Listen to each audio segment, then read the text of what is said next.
Hi guys, welcome to my YouTube channel. In this video, I will show you how to upgrade RAM on a Fujitsu laptop.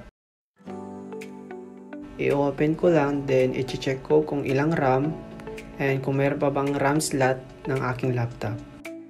Type nyo lang Task Manager, then enter.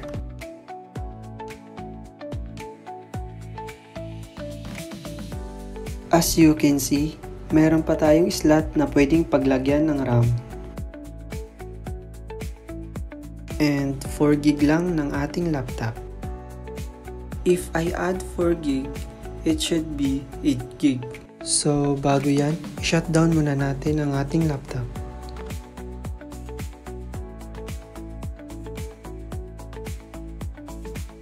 Ito nga pala yung RAM na nabili ko.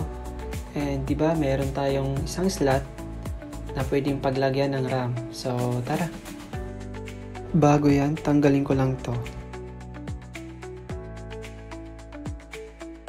At ito na yon, meron siyang kasamang maliit na screwdriver.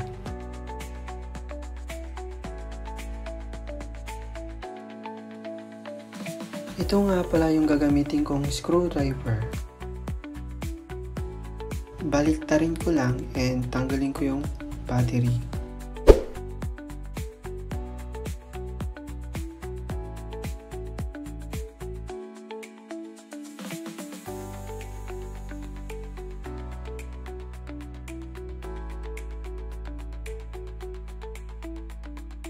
Ito nga palang kanyang battery.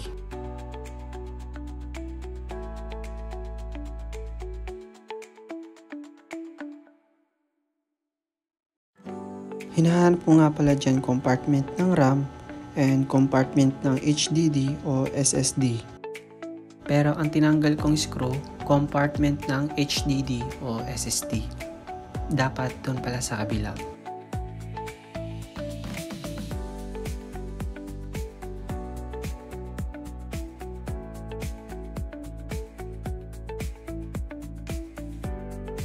Ito nga pala yung compartment RAM ng laptop. So ayun, meron tayong RAM slot. Ilagay na natin.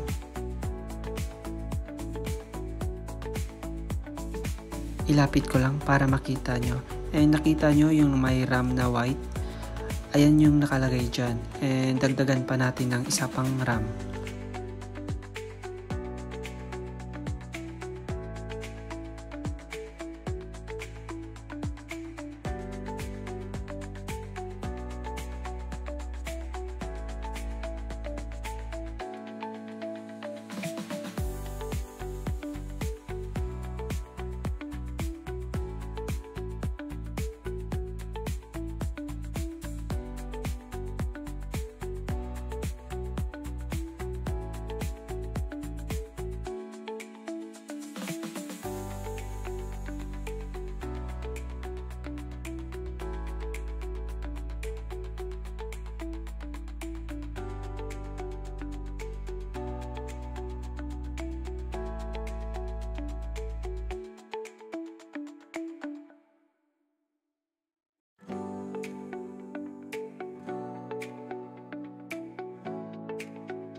Nakalimutan ko pala ibalik yung tinanggal kong screw.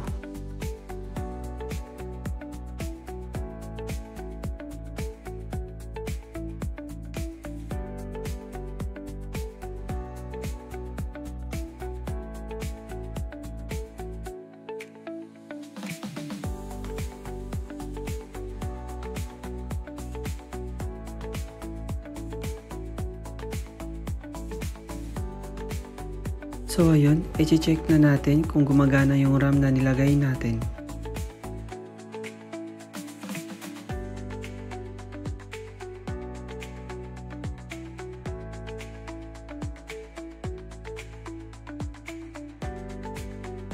Search nyo lang ulit Task Manager and enter.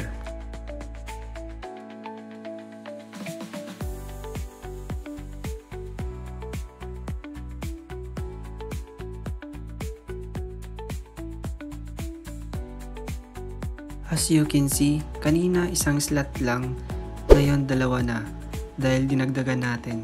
And kanina naman sa RAM natin 4GB and ngayon 8GB na. Don't forget to like, subscribe, and turn on the bell icon. I hope you learned something from my video.